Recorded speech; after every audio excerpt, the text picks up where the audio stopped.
Hey there, and welcome to the Death to Vanilla podcast. I'm Stephen Burkhart, the host of the show and the founder of Burkhart Creative Agency. If you're looking for fresh ideas and tactical advice on how to take your marketing to the next level, you have come to the right place. We interview industry professionals who teach us how to courageously create, boldly innovate, and experiment, and they teach you to do the same. Now, we are super grateful that you're here and watching, but if you're looking to get off your phone and have a little less screen time, we have an audio-only version of the show, and we have links to that show in the description below. Without further ado, let's get into the show. Wanna cause no problems. I just wanna live my life, but I keep on hearing about nonsense. Me and my dons ain't mobsters, but you know when you see imposters. We know how to read them faces, same way you know how to read them comments. If you wanna talk, let's talk, but around here, make sure you're walking your talk is constant. Awesome. Well, hey, everybody, welcome to the next episode of the Death to Vanilla podcast, where we talk about, courageously creating and innovating and just doing things different to help you stand out so you get noticed instead of get ignored. And so I have an incredible guest on the show. He's a podcaster himself, so that's super awesome. He understands the value of doing stuff like this. And his podcast is called 9 to 5. And so I'd love for you, Nick, to just say hello to everyone and unpack just a little bit about who you are and what the 9 to 5 is all about. Yeah, well, Steve, thanks for having me. And hello, everybody on Death to Vanilla podcast. I'm really excited to be here. 9 to 5, the 9 to 5 podcast, everything, it's basically about leaving the 9 to 5. So my whole brand is kind of taking people along on a journey of escaping a 9 to 5 job into full-time entrepreneurship. So on my podcast, that's what I like to focus on. I like to talk with entrepreneurs and talk about their transition from working a 9 to 5 job into starting their own business, brand, company, whatever it is, and then kind of unpack what made them successful throughout that process. So the listeners can kind of pull information from the guests that I bring on and hopefully start implementing that into their own ventures or soon-to-be businesses or current businesses. Right. Awesome. Now, that's super fun. And funny enough, not that they were the same, but my first iteration of my show was called the Digital Hustle Show. And it was all about small business owners and just kind of unpacking the trials and tribulations and the upside to having your own business. And I love how you're kind of catching them at the very beginning of that. Because let's be honest, a lot of us are starting to pursue our dreams at a pretty inconvenient time, which is when we already have things to spend money on. So, we already have house payments and have cars and gas and insurance and all these other things. This, if we'd have done this when we were 16, that'd have been a much better use of my time. And a lot less risky. Yeah, exactly. And that's something that I found very interesting because, like, right now I am still working a 9 to 5 job. And I find as I'm working through these business ventures, I'm thinking like, okay, when is going to be that time that I make that full transition? And it's kind of a scary thing to think about is like, okay, I'm going to leave a stable job that's giving me a income that I know is going to be there week after week. And I'm just gonna have to leave all that.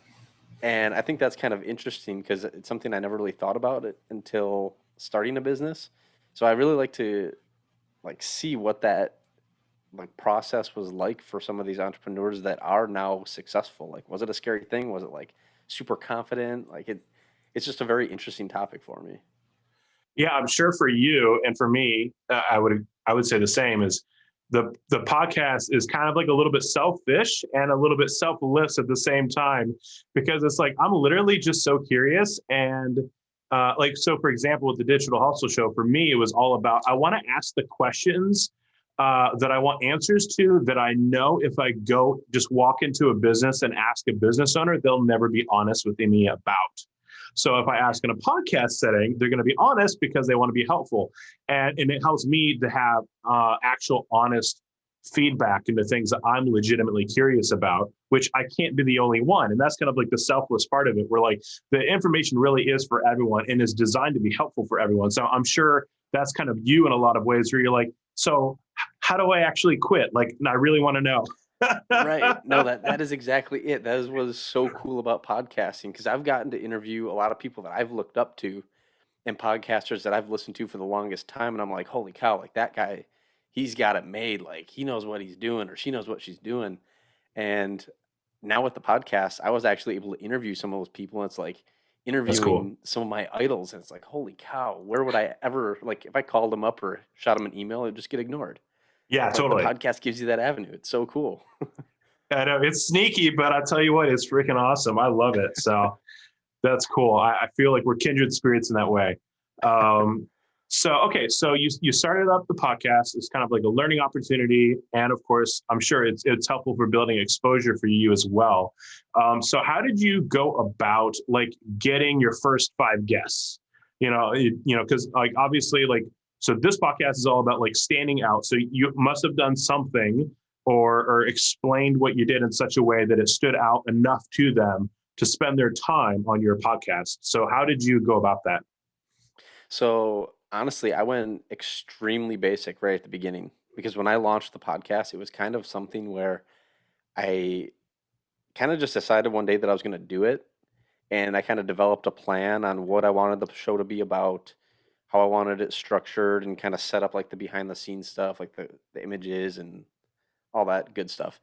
And Yeah. there was just a few people that I knew in my personal friend circle that had either started their own businesses or were in the process of starting their own businesses or kind of like in that transition period.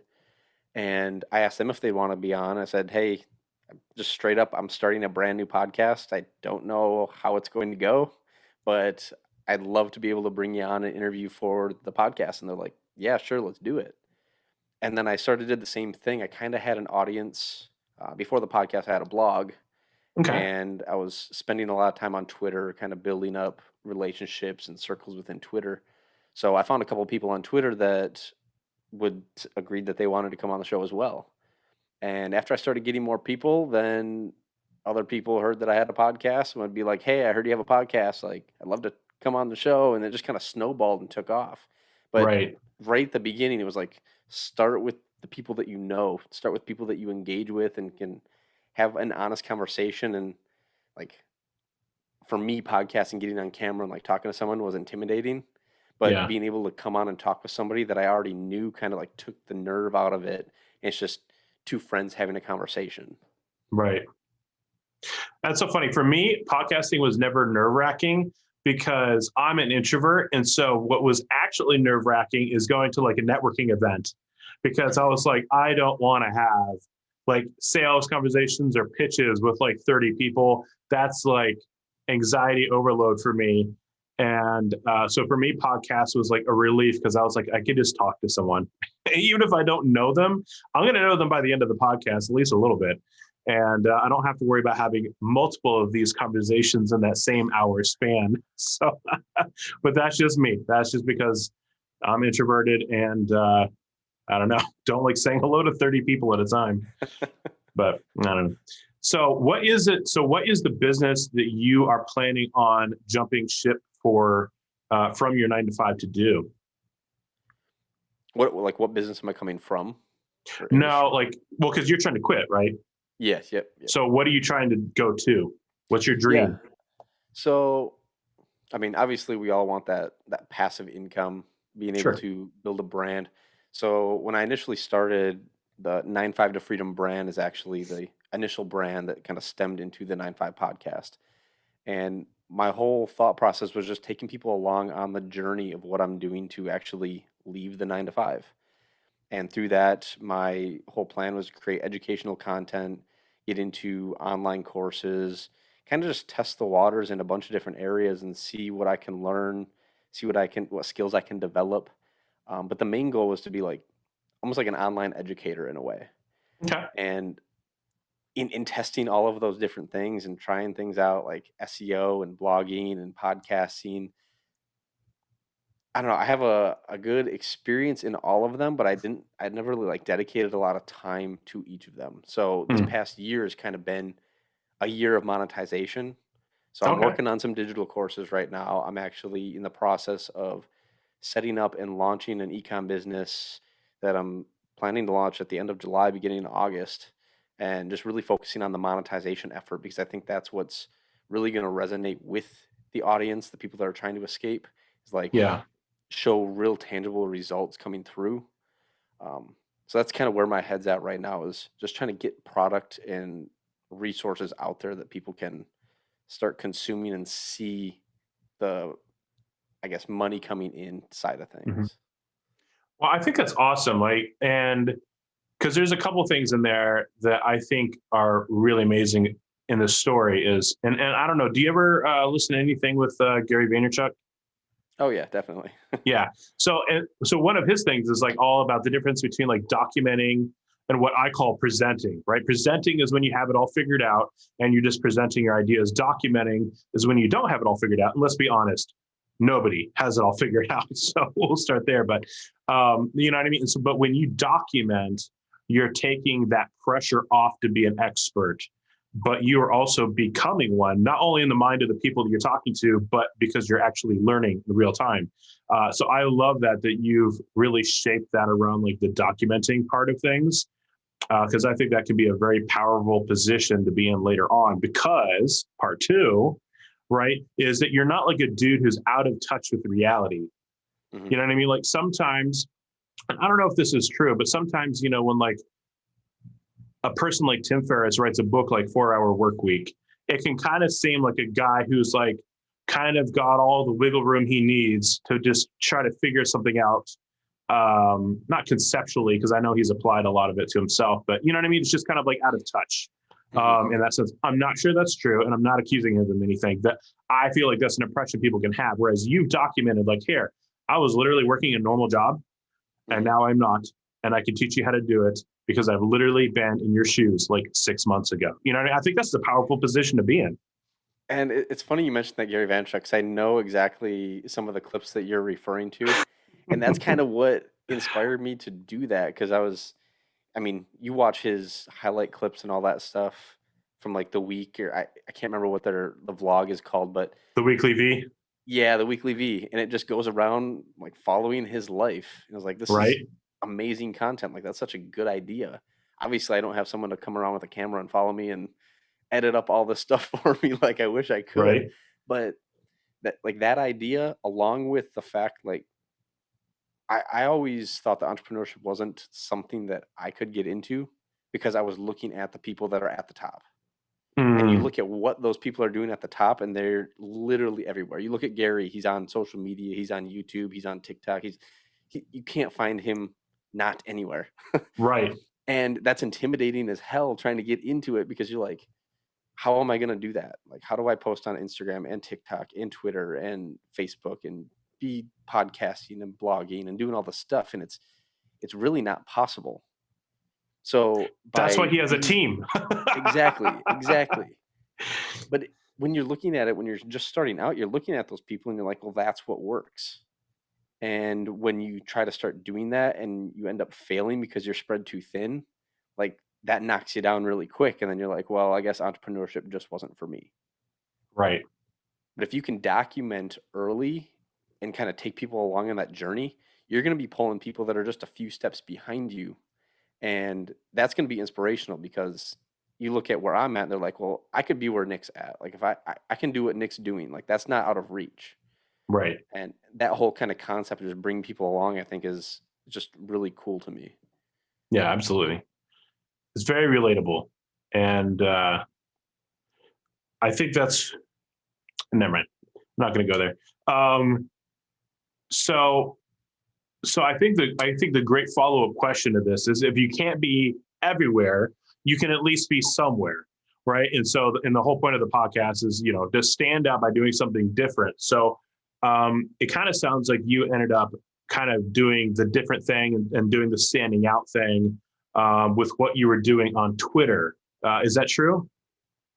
Yeah, so that was really where I put most of my time in. Like I was Okay, trying to kind of do the be everywhere approach just by repurposing content and trying to cross sure. promote, do all that deal. But Twitter is really where I was able to build an audience, build connections, and kind of have real conversations with people.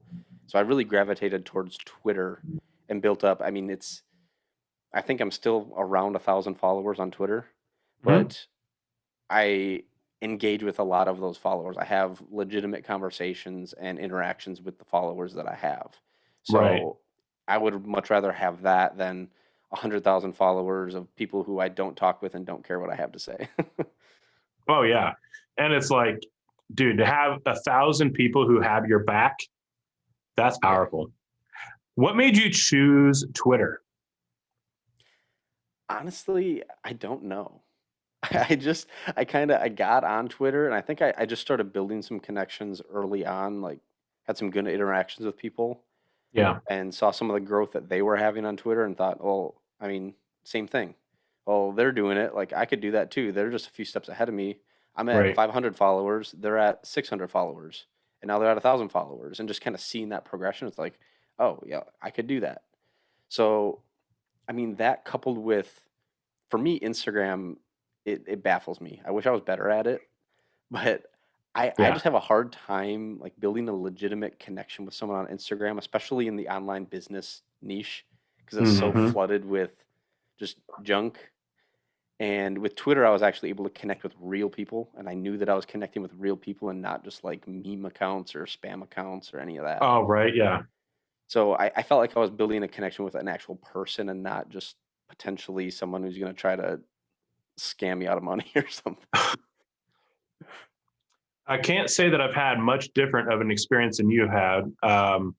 Obviously, because I'm a visual creator, Instagram has a certain draw to it Hmm. because of the fact, I mean, you can certainly post videos on Twitter, but it's not quite the same thing. Um, but I did find that the conversations happening on Twitter were very different than the ones I was seeing pretty much anywhere else. For example, I can only speak to my experience, but like for me, like LinkedIn was also good conversation, but much more like serious professional. Hmm. Um, Instagram couldn't be more casual, but still nice. And then Twitter seemed to have like that good middle ground where it's like still serious, there's still good conversations, but they had a little bit of a range where there was still like a lightheartedness to them. Hmm. But then also could be serious and thought provoking as well. Obviously, depending on who you follow. Um, so I don't know. That's been my experience. I'd love to kind of hear what your thoughts were on that. Yeah, no, I completely agree. Um, really, Instagram, I didn't start really paying close attention to it until Clubhouse came about because everyone was Mm. doing the whole, oh, hit me up on Instagram so we can continue the conversation offline type of thing. Oh, right. Then I started having a little bit more legitimate conversations there. LinkedIn scared me because of that, like almost overly professional. It's like, I'm Yeah. just trying to figure it out here, and I don't want to come into a space where people are gonna be like, "Well, this guy's an idiot." So I He's wearing stayed a out of. Jurassic Park shirt. Can I even take Yeah, him I mean, seriously? I love it. So, right? So I guess with Twitter, I mean, I started in that blogging space, like I said, and Twitter was kind of like a micro blogging in a way. And I yeah, found once you kind of started getting in certain circles and you started following the right people, like you almost end up inside this little community within Twitter. Like I'm mm. almost like right now inside this like entrepreneurship bubble on Twitter, and it's pretty crazy how it like all happened. Oh, But that cool. I was gonna say like if you are like trying to grow an account, whether that is Instagram or Twitter or LinkedIn or wherever it is, definitely don't go with like the follow for follow type approach.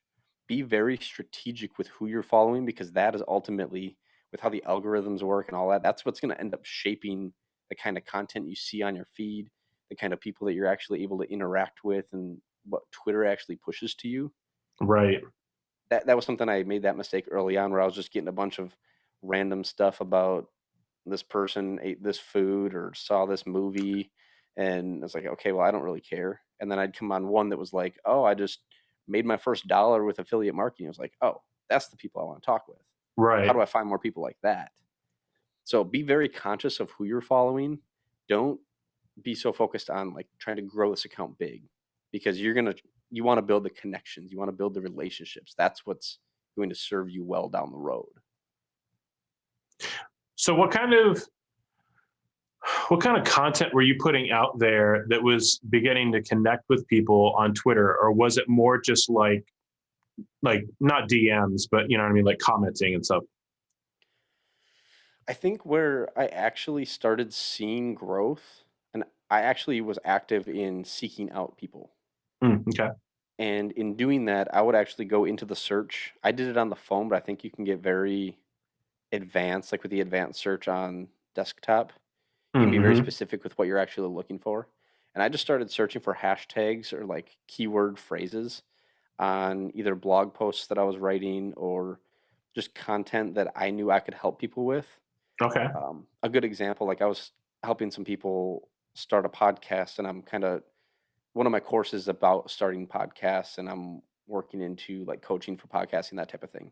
Yeah. So I'll go into Twitter and I'll type in start a podcast. Okay. And then you'll be surprised how many people come in there that are like, I've been really thinking about starting a podcast, or I really want to start a podcast, or who thinks I should start a podcast? And then I just start replying to all of those people and be like, hey, I think that's an awesome idea. I just started. Let me know if you need any help, have any questions. Like, I'm here for you. And just being active and really putting myself out there, not waiting for people to come to me, actually actively seeking people. I really started to build a following that way. And I mean, that's a great way to build clients, build relationships, build friends. It's just been a really cool way to actually build a community and find like-minded people.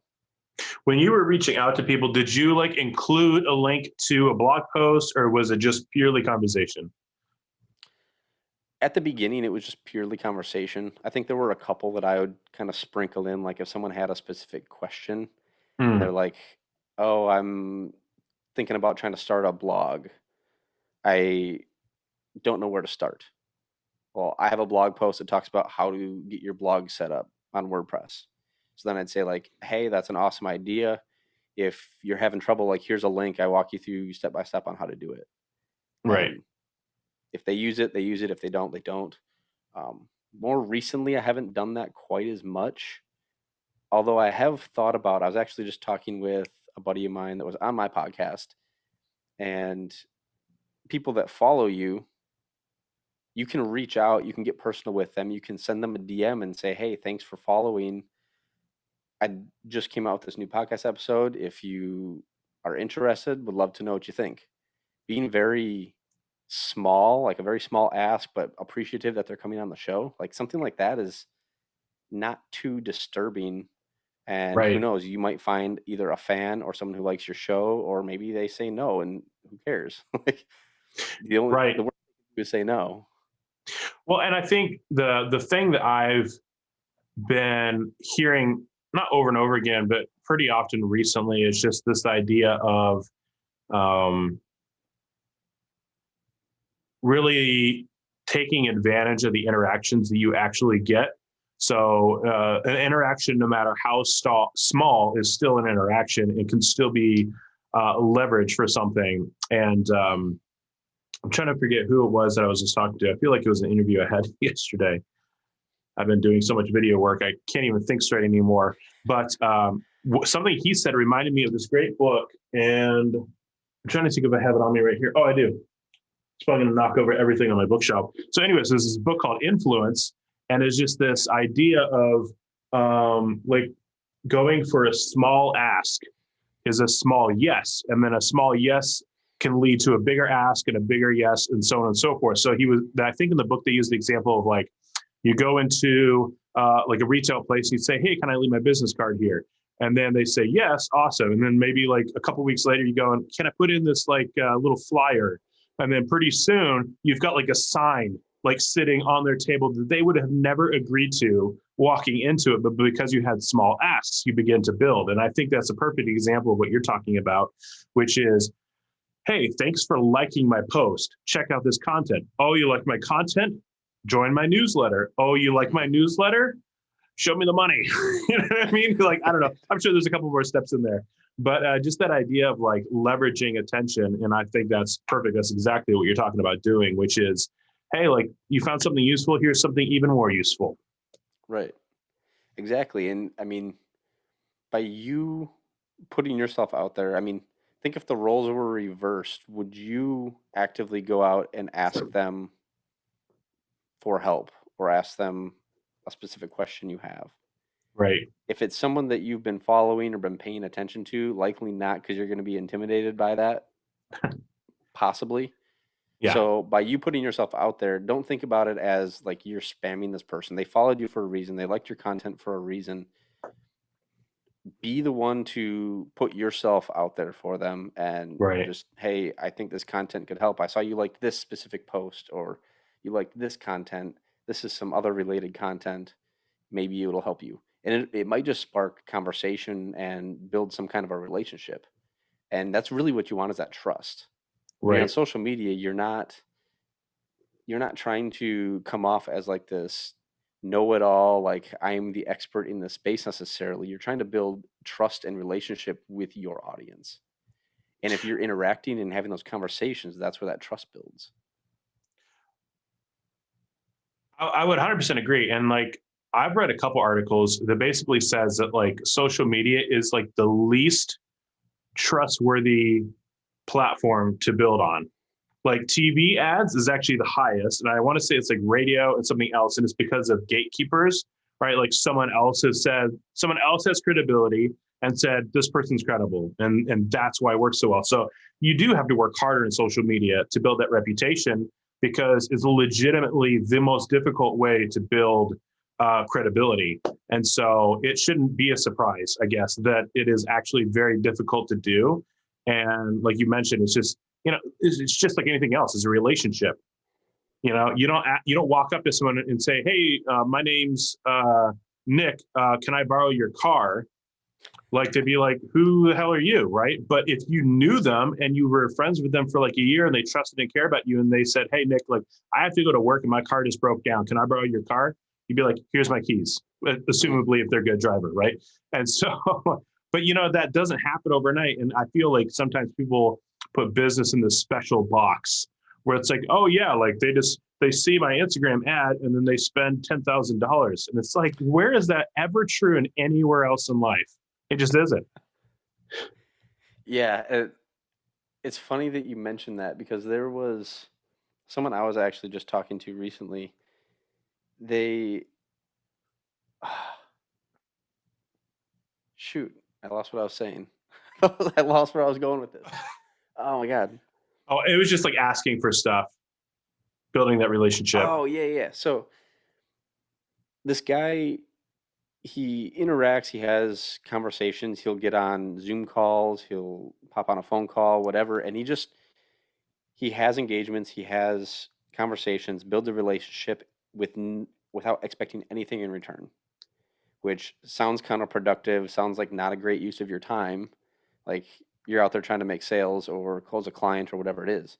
But Right. by you building that relationship, being helpful, not asking for anything in return, just trying to be a genuine person, I'm willing to bet down the road, just by you being helpful, if you needed to call in a favor and you said, "Hey man, like I'm starting this new thing, or I'm trying to get this pushed out. Do you mind giving me a hand with this?" Or maybe they Mm. have a service that you can't fulfill right now. Be like, "Hey man, I really need your help with this thing. I know you're like the expert in this." You helped them already once. They're probably going to be more willing to help you versus just, like you said, asking for the car on day one, saying Right. like, "Hey man, you mind just giving me this, or do you mind giving me a shout out here?" They're going to be like, "Who are you and why should I care?" Well, because everyone, I mean, like, because of the fact that the credibility is so hard to build, it's like you talked about with who you add on Twitter. It's like everyone's in like protection mode to make sure that the people that they associate themselves with are credible for the same reasons that you're trying to build relationships with people who are also credible. And so when you go and you make an ask for that, you kind of, the EQ on that's pretty low, because you're asking them to do something that you would really never do on your own. Or if you did, that would be a stupid move. Just to Right. associate yourself with just like anyone who asks. Yep, exactly. So out of curiosity, what kind of content were you putting out on Twitter? Like what kind of, like, were you posting blog posts, or because you were obviously doing a really good job of relationship building, which is key. It is called social media. Mhm. Last time I checked.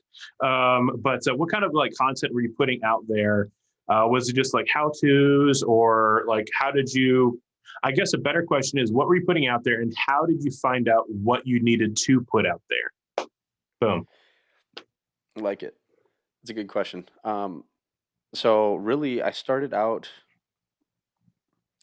just putting out content that I was kind of blogging about. So I was blogging about trying to start a blog. meta as that is. Right. I had just went through the process of setting up a blog, and I was like, okay, well, if I was using resources to try to figure out how to do it. Other people are probably searching for the same thing. Here's a blog post about how to start a blog. But I would kind of break it up for Twitter. Like I said, it's kind of like microblogging. Right. So you just kind of put out like little tips here and there and just kind of sprinkle it in. And then you can throw a link in there like, hey, here's a killer tip. If you want more, go check out the full blog post. Right. But what I had found, because I mean, some of the people that you see that are super successful on Twitter, they're posting like 10, 15, 20 times a day, just like outrageous amount of times. And it's like, how do I keep up with that? And I struggle with that as well. But what I had found was by me just posting content out there and not trying to go out and engage with new accounts, I didn't really gain that many followers. So the stuff I was putting out really didn't matter because no one was seeing, no one cared. It wasn't until I did like what we were talking about before, like going into the search, finding specific accounts, reaching out and talking to them, then they'd end up following me, and then they'd be like, oh, I just put out a new tweet, and they end up liking and retweeting that, like, oh, this is a great tip. But threads seemed to do very well, Twitter threads. So you could almost take a blog post and summarize that blog post into a Twitter thread. Be like, how to start a blog. And tweet 1 would be like, okay, step 1, you need to get a domain. Tweet number 2 would be, okay, now we need to get a hosting service. Step 3, and just so on and so on. And you basically have a miniature blog post on Twitter. Oh, cool. And yeah. People eat that up. And I've seen people do really successful, like drop some crazy knowledge that you'd probably end up having to go pay for, which I guess Twitter's now kind of going towards the paid subscription stuff too. But I did not know that. Yeah, it's really weird. It's called like super tweets or super fans or something like that, where you can have like locked or protected tweets. Anyways, yeah, so you could like pay $2 to see my special tweets, I guess. Those better be some dang good tweets. Yeah, exactly. That's what I'm saying. But yeah, the threads seem to do really well because you were able to like pack more information into a small, still scannable, like post. And then a lot of it was just retweeting other people, like retweeting with a comment that tend to do really well in terms of like trying to get engagement from accounts that you're trying to get to pay attention to, maybe a 10,000 follower count, stuff like that. But I think the most important thing, even if you don't tweet any of your own content, is to get engaging with other people. Then when you start posting stuff, people are going to start caring what you have to say. So, I mean, it is, it's pretty hand in hand though, right? Because what you're saying is like you had to build the relationships, but at the end of the day, like part of the value was that you actually had something to offer them. Would you say that's fair? Yeah. Yeah, that's definitely fair. And I mean, that could be something as simple as a blog post, or maybe that tweet itself is the value. Maybe that thread where you just dropped some massive knowledge is the value you're giving them. And if you keep coming with that value, they're going to keep coming back to receive it. Kind of like putting together a couple things here. So I'd love to hear your thoughts. Because I'm thinking about like when Gary Vee first started, because I've been following him since like, not like the beginning, because I was never around for Wine Library. But when he first started, he was talking about how he'd spend like 14 hours a day, like on Twitter, just answering questions. And of course, now he's not doing that. And he is producing just a disgusting amount of content. But like we talked about before, I mean, he literally has a team. He literally sits down with someone who like transcribes his thoughts into books so he could be a bestseller without typing up, a single sentence. What a great place to be in. Believe me, I need the help I can get sounding intelligent. So having that would be amazing. But to me, that kind of seems like a great way to approach, if you have no budget, then you better be out answering questions all day long. And if you do have a budget, that's kind of the transition I see him in is he had enough time to have engagement, And then he ended up getting so busy from that engagement that he had to transition into having other people make the content for him. And I think maybe for people who are listening who are on the early side of things, you can't afford to have a videographer follow you around. It's not realistic. It's not going to happen. So what do? Well, you interact with people online, and for some people, like obviously if Gary Vee's running like a dozen businesses, he clearly doesn't have time for that. And maybe as a business owner, you decide that you want to keep doing that. And that's awesome. But that kind of seems to me like that's a great way to kind of kick things off, especially when you're first starting, is just building up those relationships first, rather than worrying about being a content machine. Yeah. And I think that's a really good point. I hear all the time people talk about, like, if you're trying to start a business or you're trying to grow a brand, you either need time or you need money. You need money or you need time. Right? If you have enough money, you can afford to basically build that brand for you. But I don't know if I agree with that fully. I think at the beginning, there has to be time invested into it, because Sure. you could have all the money in the world, but is that really going to get people to know who you are and build a connection with who you are if you're not spending any time on the platform at all? Like, yeah, you Right. could build like a company page. Maybe you have like a brand page and that's it. And it sounds great. But I think in terms of like building a brand and trying to be like kind of like what we're doing, podcasting, like we are the face of the brand. Yeah. You want people to hear our voice. You want people to see us. You want people to be able to interact with us and not necessarily interact with our assistant.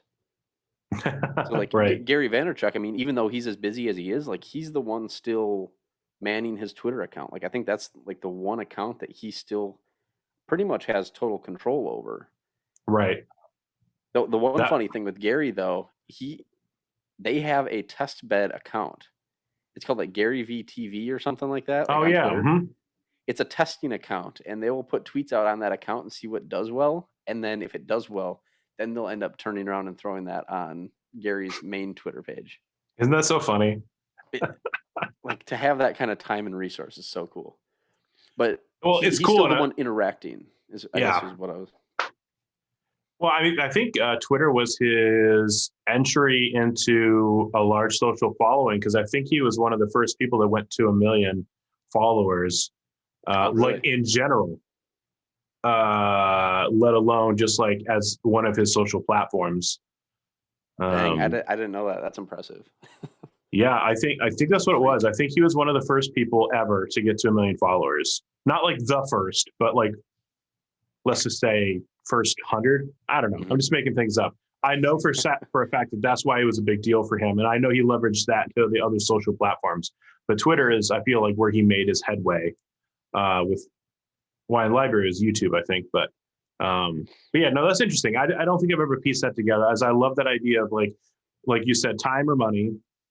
And obviously money is rarely ever the solution for everything, obviously. And so being able to put in that time to build those relationships, which, then money can fuel, because then you can pay for like remarketing ads or whatever else you do to be able to leverage those relationships.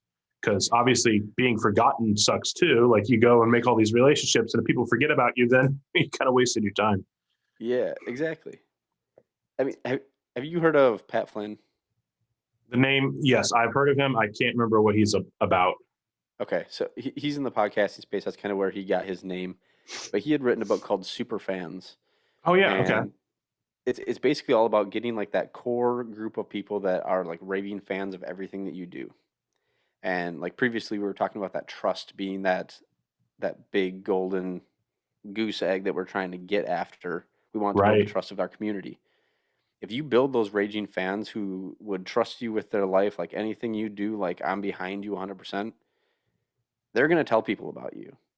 Right. And that word of mouth is going to transfer trust to people who may have never seen you before or heard from you before or interacted with you before. So if you become a big fan of mine and then you go tell your friend like, hey, Nick's so awesome, you need to check him out. By association, he's going to trust me to some extent. And then if he agrees with the content I'm putting out, then it's like, okay, yeah, Nick does know what he's talking about, or Steve does know what he's talking about. So by building that core fan base up front and really building that trust up, then once you start getting there, then money kind of helps because then you can scale it. Because now people are sharing you amongst their friend circles, and you don't have to actually be the one-on-one trust maker. Other people are kind of doing that for you. Right. You're not starting at zero. You're starting at like, they're like 20% a fan or 50% a fan, Yep. rather than like, who the heck's this? Exactly. That's cool. Okay, so when you kind of look in retrospect to some of the people that you've interviewed so far, what's some things that they did to stand out in their business that helped them make the jump into being their own person, their own boss? I think one of the biggest things, well, the biggest thing was the relationship building and not taking the relationships for granted. I'm like you said, you were an introvert. I'm very much the same as well. So I didn't really like putting myself even behind the computer screen. Like I didn't like having interactions and engagement with people. But those interactions, even if it's not to try to sell somebody, if it's just to like have a conversation, like, what do you do? And oh yeah, I'm doing that too. Maybe accountability partner or something. Like building those types of relationships can serve you well down the road. And that's a good majority of every guest that I've brought on has talked about somebody who was able to leverage them into a better position, or a key relationship bringing them into a even better position, or being able to partner with people, and that ultimately sparks the jump of their business. It's crazy. It's something I never really thought about it, but it makes total sense. The more people you know, and like we said, the more people that trust you, the better your business is going to ultimately grow, because you have people to help you, you have people to lean on, people that will trust what you're selling, whatever it is. And then along with that, a lot of them talked about having either mentors or having people to help them. So I would say the second biggest takeaway would be, don't be afraid to ask for help. It can be intimidating, especially like reaching out to someone who may be somewhat of a competitor, or like, I think of like another podcaster. Like I'm helping podcasters get started, but wouldn't that necessarily technically be a competitor of myself? If I'm helping someone else start a podcast, or like a business podcast or whatever it is, it's like I'm technically teaching you how to compete against me. On some level, but at the same time, people are willing to help. You might run into a couple people that are like, oh yeah, no, I'm not going to do that. I'm too above that, whatever, but that's not the people you want to work with anyway. So just start, like if you can start those conversations on Twitter or Instagram or whatever it is, like start building those relationships and ask for help. Try to find a mentor or someone that can guide you, or even just an accountability partner, like I said, that can kind of keep you on track and just be like, hey, Steve, did you finish editing that podcast episode that you said you were going to edit last week? Like, come on, man. Like, right. Having that, I think, is so much easier than trying to go at it alone, because entrepreneurship can be very lonely when you just kind of feel like you're on an island. Absolutely. I mean, and like, to that point, I had an incredible conversation with a guy he was local. He's in Arizona. He's in the next city over, but him and I got to grab coffee, and he was able to answer some questions that I like desperately needed answered. And wow, was it just so incredible. Like, it helped me realize I was like targeting the wrong people, and those people had different job titles than I thought they did, and like all this other stuff. And it changed stuff so much completely that like, it's the reason I have this specific podcast. Like, because I had to completely rebrand my podcast, change the message, change who I was going to talk to. I went from talking to only business owners to people who are in the marketing field, because my target market was now other marketers. And so like, it was so amazing. His name's Dustin, and it's with Every Impression Counts. So I got to give him a shout out, even though I'm giving a shout out to a competing business, because he helped me. And so, yeah, it feels so good to help people. And so I think, to your point too, it's like a lot of those people that can be mentors desperately want to be, but they desperately want to be mentors for people who are actually going to take action. Because there's nothing more frustrating than like teaching someone who's just going to be like, yeah, I just ate potato chips instead. You know what I mean? It's like they want to actually help someone that's going to go do something. Right. Yeah, because their time is valuable as well. Yeah. They didn't go through the ringer for nothing. Right. Exactly.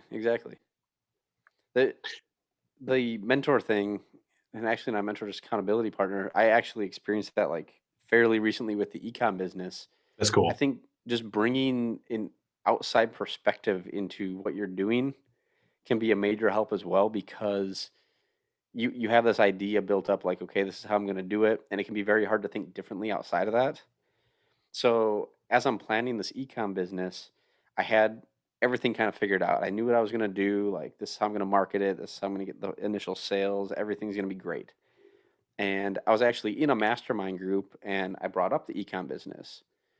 And they're like, cool, that's awesome. Well, one of the guys in the mastermind group messaged me after, and he's like, hey, man, like, I'd love to, like, I'm getting into the marketing and messaging. I'm working with other ecom brands to do the same thing. Like, I'd love to hop on a call and just like chat with you. Wasn't trying to sell me anything, just wanted to help. And after one call with him, he started spitting out all these ideas that I had no freaking clue about, and realized Right. my launch plan sucked. He had such a great idea for how I could launch this brand. And now, like, I meet with him every week, and we're kind of just going through this whole plan and process to really have like a grand launch for the company. And if I wouldn't have been willing to chat with him about it, and I would have just been kind of like stuck in my own, like, nope, I got it figured out, I'm going to do it myself, I never would have come up with some of these ideas or had someone to lean on for these ideas. And I think Right. I'm hoping this is going to be a great launch because of these kind of brainstorming sessions that I've been able to have. But we'll soon tell how that goes. That's cool. That is amazing. And you're so right. The entrepreneur journey can be a little lonely because most people, it's literally the fear that you're talking about when you're talking about transitioning yourself from your current work situation to working on your own is like, there's not a whole lot of fear and just showing up to the same place you showed up to the day before. There just isn't. You're not wondering how you're going to get your paycheck at the end of the week. They mail it, or they direct deposit it. Like, it's not a big mystery. When you start doing your own thing, it's like, oh, like, I have no guaranteed income next month. I should probably figure that out. And it's like, unless you have like a really solid recurring revenue job, which obviously is, that's the good stuff right there. Making money while you're sleeping. Enjoy. Yeah. So that's really cool. Well, hey man, I want to respect your time. We're coming up on the end here. So how can people get a hold of you online? Where can they find you? So like I said, Twitter's the main source. If you want to get in virtually direct contact with me, Twitter's probably the best place. And my handle is @95free, but you have to spell out all of it. I didn't think any of this through when I did the whole branding, but it's just NINEFIVEFREE. And then if you want to listen to the podcast, that's just at 95podcast.com. And same thing, it's all spelled out. Twitter and the podcast are probably the two best places to see what I have going on right now. Cool. And if people actually want to get a hold of you, I'm guessing Twitter is still where you're spending your time? Yeah, just hop on Twitter, give me a follow, or shoot me a message and say you listened to Death to Vanilla with Steve and enjoyed the conversation. I'm be more than happy to chat with you. That's cool. No, I love that. So cool. Well, thank you so much for being on the show. Really appreciate it. It was awesome to get a lot of your perspective on how to build relationships which is just a topic that I find coming up over and over again. And so it's clearly key and super important for anyone in any stage of their business. So I appreciate you sharing that and sharing your journey on your freedom, right? Yeah, absolutely, man. Thank you so much for having me. It was a blast talking with you, man. Absolutely. Thank you. Wanna cause no problems. I just wanna live my life, but I keep on hearing about nonsense. Me and my dons ain't mobsters, but you know when you see imposters, we know how to read them faces, same way you know how to read them comments. If you wanna talk, let's talk, but around here, make sure you walk and your talk is constant. Thank you so much for watching this episode of the Death to Vanilla podcast. Now, if you made it this far, I'm guessing you probably heard something that was inspiring or helpful, and we would love to hear about it. So if you could drop that information in the comments or shoot me an email, steven@burkhartcreativeagency.com, that would go a long way to helping us choose guests and create content that really bring you value. Now, Instagram is my favorite social media platform, but I'm sure you have yours, and so we encourage you to find us on your favorite platform so that you have a chance to learn more about marketing that can help you out. Now, they say a rising tide rises all boats. So we ask that you would like, subscribe, and follow us so that way the traffic that we get to our channel helps all of the guests that have been on. Our traffic is their traffic, and that helps everybody out, and it's super easy to do. So if you could rate us, like us, add us, follow us, whatever you need to do to help us out, that would go a long way. So we appreciate you and hope to catch you on the next episode of the Death to Vanilla podcast.